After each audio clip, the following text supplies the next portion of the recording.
Hello बच्चों, let's see this question. Which type of WBCs are concerned with the release of histamine and the natural anticoagulant heparin?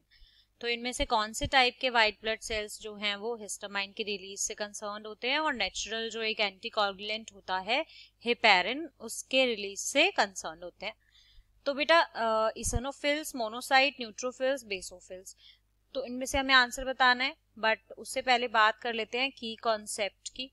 तो इस question में जो की concept use होगा that is types of WBCs. हमें clearly आता होना चाहिए, हमें हर एक WBC के टाइप का थोड़ा बहुत आइडिया होना चाहिए.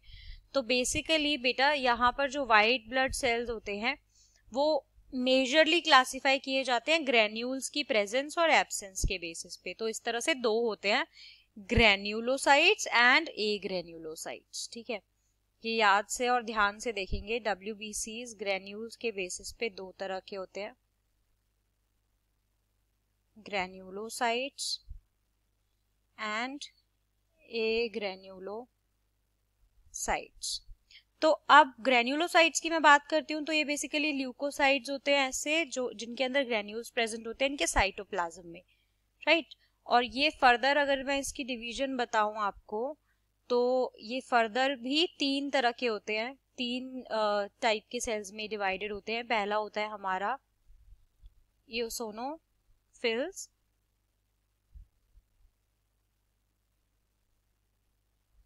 इसके अलावा हमारा जो दूसरा सेल होता है ग्रेन्यूलोसाइट के अंदर दूसरा टाइप का दैट इज बेसोफिल्स, एंड जो तीसरा टाइप होता है दैट इज न्यूट्रोफिल्स. ठीक है, अब बात कर लेते हैं ए ग्रेन्यूलोसाइट की. ए ग्रेन्यूलोसाइट के अंदर आ जाते हैं हमारे ए ग्रेन्यूलोसाइट के अंदर आ जाते हैं हमारे मोनोसाइट्स, ठीक है, और हमारे लिम्फोसाइट्स. ठीक है, ये ए ग्रेन्यूलोसाइट्स होते हैं. इसके अलावा हमारे होते हैं यहाँ पे प्लेटलेट्स दैट इज थ्रोम्बोसाइट्स. ठीक है,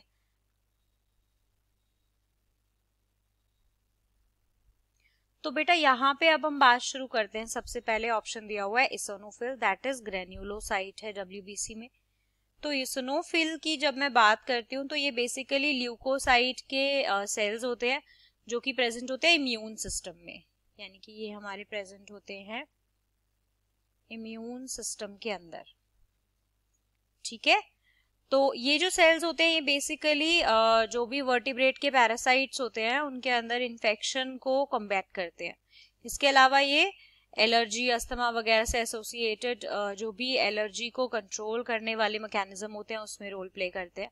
इसके अलावा ये बेसिकली बहुत छोटे होते हैं और बोन मैरो में प्रोड्यूस होते हैं, राइट.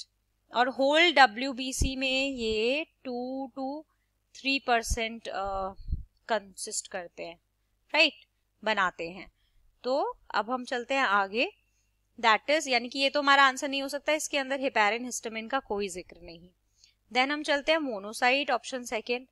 तो बेटा जब मैं मोनोसाइट की बात करती हूँ तो मोनोसाइट्स जो हैं वो यूजुअली बाइलोब्ड न्यूक्लियस वाले सेल्स होते हैं, राइट. और न्यूक्लियस जो है वो किस तरह का होता है, कई बार नीट में डायरेक्ट क्वेश्चन आ जाता है कि which of the following cell have half moon shape nucleus.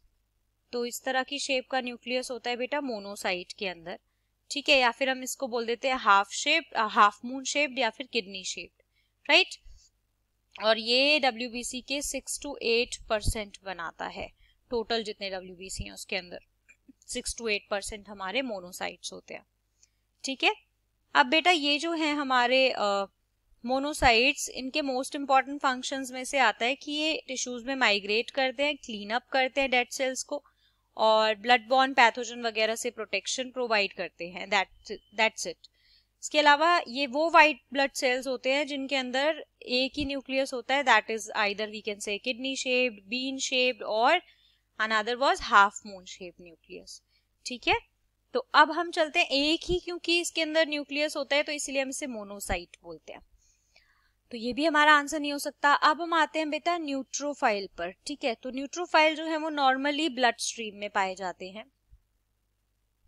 ये हमारे ब्लड स्ट्रीम में ही पाए जाते हैं, राइट। और ये प्रीडोमिनेंट सेल्स होते हैं जो कि पस वगैरह में प्रेजेंट होते हैं, याद रखना, राइट। हम सबने देखा हुआ है पस। ये WBC का 60 to 65% बनाते हैं, राइट। मतलब 60 to 65% न्यूट्रोफिल्स ही होते हैं। और न्यूक्लियस जो है वो 2 to 5 लोब्ड होता है। साइटोप्लाज्म में कुछ ग्रेन्यूल्स प्रेजेंट होते हैं क्योंकि ये ग्रेन्युलोसाइट है, राइट। ये हेल्प करता है बेटा बैक्टीरिया के डिस्ट्रक्शन में लाइसोसोम की हेल्प से। तो ये एक बहुत ही ज्यादा स्ट्रॉन्ग ऑक्सीडेंट की तरह एक्ट करता है, स्ट्रॉन्ग ऑक्सीडेंट, याद रखेंगे इस बात को, राइट। तो अब चलते हैं हम आगे, क्योंकि ये न्यूट्रल डाइज बनाने में भी यूज होता है तो इसीलिए इसका नाम न्यूट्रोफिल रखा हुआ है। अब चलते हैं आगे, तो ये भी हमारा आंसर नहीं है। अब हम बात कर लेते हैं बेटा बेसोफिल की। तो बेसोफिल की बात करने के लिए हमें थोड़ा सा स्पेस यहाँ पे निकालते हैं। तो बेटा बेसोफिल के केस में क्या होता है, ये तो बेसिकली बहुत ही कम मात्रा में प्रेजेंट होते हैं, यानी कि 0.5 to 1% WBC का जो है वो बेसोफिल होते हैं, राइट। अब इनके अंदर ना बड़े बड़े साइटोप्लाज्मिक ग्रेन्यूल्स होते हैं जो कि नॉन स्पेसिफिक इम्यून रिस्पॉन्सेज वगैरह को माउंट करते हैं पैथोजन की तरफ, राइट, या फिर एलर्जी रिएक्शन की तरफ। किस तरह से, या तो ये रिलीज करते हैं हिस्टामिन या फिर ये रिलीज करते हैं, और हिस्टामिन रिलीज करेंगे तो क्या होगा, जो ब्लड वेसल्स हैं वो कैसी हो जाती हैं, डायलेट हो जाती हैं, डायलेट ब्लड वेसल्स, राइट। या तो ये हिस्टामाइन सिक्रीट करते हैं, या फिर इन सेल्स को एक और चीज बहुत इंपॉर्टेंट है बेसोफिल्स की, कि ये जो व्हाइट ब्लड सेल्स होते हैं इनके पास एबिलिटी होती है कि ये बेसिक डाइज को स्टेन कर सकते हैं, राइट। बेसिक डाइज के साथ अगर हम रखेंगे तो ये स्टेन हो जाते हैं, दैट्स व्हाई हम इनको बेसोफिल बोलते हैं।